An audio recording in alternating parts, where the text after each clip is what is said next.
Hello crafty friends, I'm Lean from Studio Kato and I'm so happy to be back with another video. Today I am going to show you how I created this rainbow card and some tips on layered stamping. I'm also going to share some giveaway information during this video, so make sure you watch all of it and check out all of the information in the description below. Now I'm working with the lovely Pansy stamp set by the Stamp Market. And I first die cut a bunch of flowers with the coordinating dies. I die cut them from this strip as well, a little bit more spaced out, so I could use this as a template for my layered stamping. On the back of this guide, I put some purple tape so the sticky side shows up through the openings, and that way my die cuts can be held in place in my Misti. So I line up the stamp in the openings of the guide or the template, and that way I can easily stamp my images on an already die cut piece, so I never have to line up my die around these images. It's perfect if you have to stamp and die cut multiples of layered stamps. So I'm going to do the exact same thing for the second layer of these images. There are quite a few details as well, so actually each flower has 4 or even 5 layers, but the other layers are kind of really easy to line up with an acrylic block, and I thought that was quicker after these layers were already done. Now I want a rainbow of flowers all the way around my card, so I am using ink cubes from all of the ink cube packs from Pinkfresh Studio. So I have 10 colors of flowers. I skipped the gray and the brown ink cube pack, although I am using the gray to stamp more details. So I filled in the center of these first flowers with some yellow, and then I stamped all of the details. So those are 2 extra layers, just some stripes to give some texture to the petals. I stamped those in gray. Because the gray kind of blends in with the color that's underneath it and just darkens it up. If you really want it to look pretty on all of the flowers and blend in with the color a little bit better on all of the flowers, you could use some brown on the lighter, warmer colors like yellow and orange. That might have looked better than the gray. Now I die cut a cover panel by Pinkfresh Studio. This is the Sparkling Diamonds cover panel.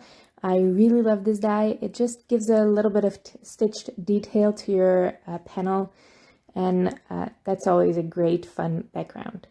I am adhering all of these flowers all the way around. I'm cutting them in half, some of the largest ones. Yeah, it was a lot of assembling, but I kind of love this. This is my favorite part. Makes me feel like a florist making a bouquet or something. I just really like assembling a card with a lot of pieces. I'm adhering most of them with a little piece of foam tape behind them. You can see I just go over the edge of my panel. I'll trim it all off later. Some of the smaller pieces that I just want to glue underneath, I just use some liquid adhesive for that. Obviously, I am arranging everything in rainbow order, but I am making sure that some of the colors, like the yellow fades into the green a little bit with that yellow flower peeking out in between those lighter green flowers as well. You can see it with the purple too. I did it with a couple more colors, but those aren't as noticeable. Now, this is basically a wreath, so I had to fill it in a little bit with some leaves. I used the foliage fillers from Gina K Designs for that, and I just die cut all of those out of silver glitter cardstock. Now, like I said, there is a giveaway going on. This is part of a Seize the Stamp hop to promote the Seize the Stamp monthly color challenge. The monthly color challenge for June is rainbow because it is Pride Month. So you can participate in the color challenge for a chance to win a 25 Swiss dollar gift card to the Seize the Stamp shop. But you can also just head on over to Instagram for a chance to win a rainbow of ink cubes from the Stamp Market. You can win 6 ink cubes from the Stamp Market if you just leave some comments along the hop. I will leave a link to my Instagram post for this hop in the description below so you can check it out. I adhered that panel onto my card base, and then I am using the lovely word. This is the sentiment that comes in the stamp set. I just adhered a couple of layers of black cardstock that I cut with the coordinating die together.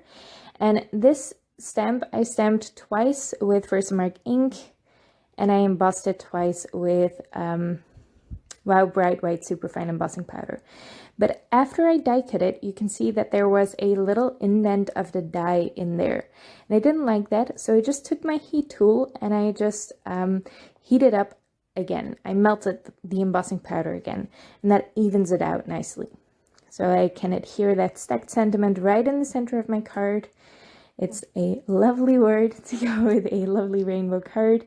And to finish it off, I am going to add a little bit more sparkle because obviously the millions of glitter leaves weren't enough. So I'm using the Fairy Garden Meraki Sparkle from Crafty Meraki, just adhering them here and there in the center of that wreath.